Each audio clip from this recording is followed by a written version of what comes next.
مفتی صاحب میں بار بار توبہ کرتا ہوں لیکن میری توبہ ٹوٹ جاتی ہے، اللہ ایک غلطی کو کتنی مرتبہ معاف کر سکتا ہے؟ دیکھو اکثر لوگ کچھ گناہ کرتے ہیں اور اس کے بعد پھر ان کو ندامت ہوتی ہے کہ چلو ہم نے گناہ کیا، اللہ کی بارگاہ میں ہم توبہ کریں، اور وہ لوگ توبہ کرتے ہیں لیکن وہ تھوڑے دن ہی توبہ ان کی چل پاتی ہے، پھر وہی گناہ ان سے سرزد ہو جاتا ہے، پھر وہ پریشان ہوتے ہیں کہ بھائی ابھی تو ہم یہ گناہ ہو چکا تھا اور ہم نے توبہ کی تھی، پھر ہم سے یہ گناہ سرزد ہو گیا۔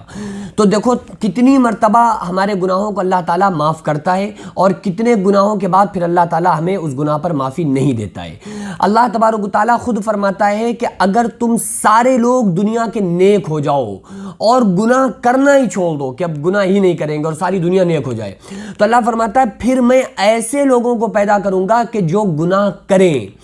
تاکہ اس کے بعد توبہ کریں، کہ اللہ تبارک و تعالیٰ کو توبہ اتنی زیادہ پسند ہے کہ اللہ فرما رہا ہے اگر تم سارے لوگ گناہ کرنا بند کر دو تو پھر ایسے لوگوں کو پیدا کریں گے جو گناہ کریں پھر مجھ سے معافی مانگے تو میں ان کو معاف کروں۔ اللہ فرماتا ہے ان اللہ یحب التوابین ویحب المتطہرین، بے شک اللہ تعالیٰ پسند کرتا ہے توبہ کرنے والوں کو اور اللہ تعالیٰ پاک رہنے والوں کو پسند فرماتا ہے۔ دیکھو جب یہ آیت نازل ہوئی نا قل یا عبادی الذین اسرفوا علی انفسہم لا تقنطوا من رحمت اللہ، اللہ فرماتا ہے کہ اے بندو تم کتنے بھی گناہ کرو لیکن جب اللہ کی بارگاہ میں آ کر توبہ کرو گے تو اللہ تعالیٰ تمہیں معاف کر دے گا۔ اس آیت کے نزول پہ آقا علیہ السلام مسکرائے تو صحابہ نے عرض کیا یا رسول اللہ صلی اللہ علیہ وسلم آپ اس آیت کے نازل ہونے پر مسکرا رہے ہیں، کیا بات ہے؟ تو آقا علیہ السلام نے ارشاد فرمایا کہ میں دیکھ رہا ہوں کہ شیطان سامنے بیٹھ کر زمین سے مٹی اٹھا کے سر پہ ڈال رہا ہے اور کہہ رہا ہے ہائے میں تباہ ہو گیا، برباد ہو گیا، میری محنت تو اکارت چلی گئی، کیونکہ میں انہیں 60 یا 70 سال تک لوگوں کو بہکاؤں گا اور یہ ایک مرتبہ اللہ کی بارگاہ میں توبہ کریں گے اللہ تعالیٰ ان کے سارے گناہوں کو فوراً معاف کر دے گا۔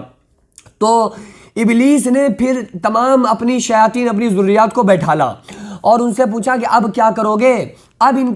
ان سے کیسے گناہ کرواؤ گے، کیونکہ جتنے بھی گناہ کریں گے تو اس پر اللہ سے معافی مانگیں گے اور اللہ نے ان کو معاف کرنے کا وعدہ کر لیا ہے کہ جتنے بھی گناہ کریں اللہ تعالیٰ سے معافی مانگیں گے اللہ معاف فرما دے گا۔ تو کسی نے اپنی رائے پیش کی، کسی نے کہا کہ ایسا کرو ان سے جھوٹ بلوایا جائے، کسی نے کہا نماز چھڑوا دی جائے، کسی نے کہا حج نہ کروایا جائے، لیکن ابلیس نے کہا کہ نہیں جب کوئی بندہ جھوٹ بولے گا تو وہ تو سمجھے گا نا کہ ہم نے جھوٹ بولا ہے تو اس پر تو توبہ کر لے گا، جب توبہ کرے گا تو اللہ معاف کر دے گا۔ تو پھر ابلیس نے کہا کہ ایسا کرو کہ ان کے عمل ان کی نظر میں آراستہ کر دکھاؤ، یعنی یہ جو بھی کام کرے نا یہ اچھا سمجھ کے کرے، گناہ کے کاموں کو اچھا اور ثواب سمجھ کے کرے، تو جب گناہ کے کام کو ثواب سمجھ کر کریں گے تو اس پر توبہ کریں گے، ہرگز توبہ نہیں کریں گے، تو وہ گناہوں کے کاموں کو ثواب بنا کے پیش کر کے ہم سے وہ کام کرواتا ہے تو اس پر ہم توبہ ہی نہیں کریں گے۔ تو بہرحال یاد رکھو اگر انسان سے ایک نہیں دو نہیں 10 نہیں 10 لاکھ نہیں بلکہ اللہ فرماتا ہے کہ ایک بندہ اگر اتنے گناہ کرے آسمان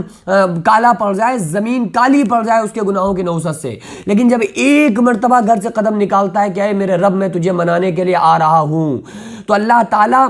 عرش سے پہلے آسمان پہ آ کر اپنے بندے کا استقبال کرتا ہے کہ میرے بندے آجا میں تو کب سے تیری انتظار میں تھا۔ اللہ اپنی شان کے مطابق پہلے آسمان پہ آ کے بندے کا استقبال کرتا ہے۔ تو اللہ تو خود فرما رہا ہے نا ارجعی الی ربک راضیۃ مرضیہ، اے میرے بندو لوٹ آؤ اپنے رب کی رحمت اور مغفرت اور جنت کی طرف، وسارعوا الی مغفرۃ من ربکم وجنۃ عرضها السماوات والارض، اے لوگوں ایسی جنت کی طرف دوڑو جس کی چوڑائی اور لمبائی آسمان و زمین کے برابر ہے اور اپنے رب کی مغفرت کی طرف دوڑو۔ تو بہرحال انسان کتنے بھی گناہ کرے لیکن جب ایک مرتبہ بھی اللہ کی بارگاہ میں صدق دل سے توبہ کرے گا تو اللہ تعالیٰ اس کو معاف کر دے گا۔ لیکن توبہ کیسے کرے گا؟ دیکھو گناہ پہ نادم ہونے کا نام توبہ ہے، گناہ پہ انسان شرمندہ ہو جائے نا، حدیث پاک میں آتا ہے الندامۃ توبۃ، گناہوں پہ شرمندہ ہونا توبہ ہے، منہ پہ تھپڑ مارنے کا نام توبہ نہیں ہے کہ اللہ اللہ میں معاف کر دے بہت بڑا گناہ ہو گیا، نہیں،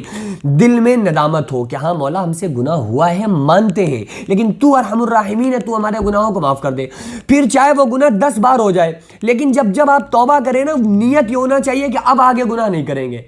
گرچہ بعد میں ہو جائے لیکن آپ کی اس وقت نیت یہ ہو کہ اب ہم گناہ نہیں کریں گے، اللہ اب ہمیں معاف کر دے، تو اللہ تعالیٰ معاف کر دے گا۔ پھر آپ سے وہی گناہ ہو گیا، پھر آپ صدق دل سے اللہ سے توبہ کریں تو اللہ تعالیٰ رحم الرحیمین ہے، وہ بندے کو معاف کرنے والا ہے، لیکن صدق دل سے عہد ہو، گناہ پہ پشیمانی ہو اور پھر یہ عہد ارادہ ہو کہ اللہ آگے سے ہم انشاءاللہ گناہ نہیں کریں گے، تو اللہ تعالیٰ چاہے کتنی مرتبہ بھی بندے کی گناہ ہوتا رہے اور انسان کی توبہ ٹوٹتی رہے تو اللہ تعالیٰ اس کو معاف کر دے گا۔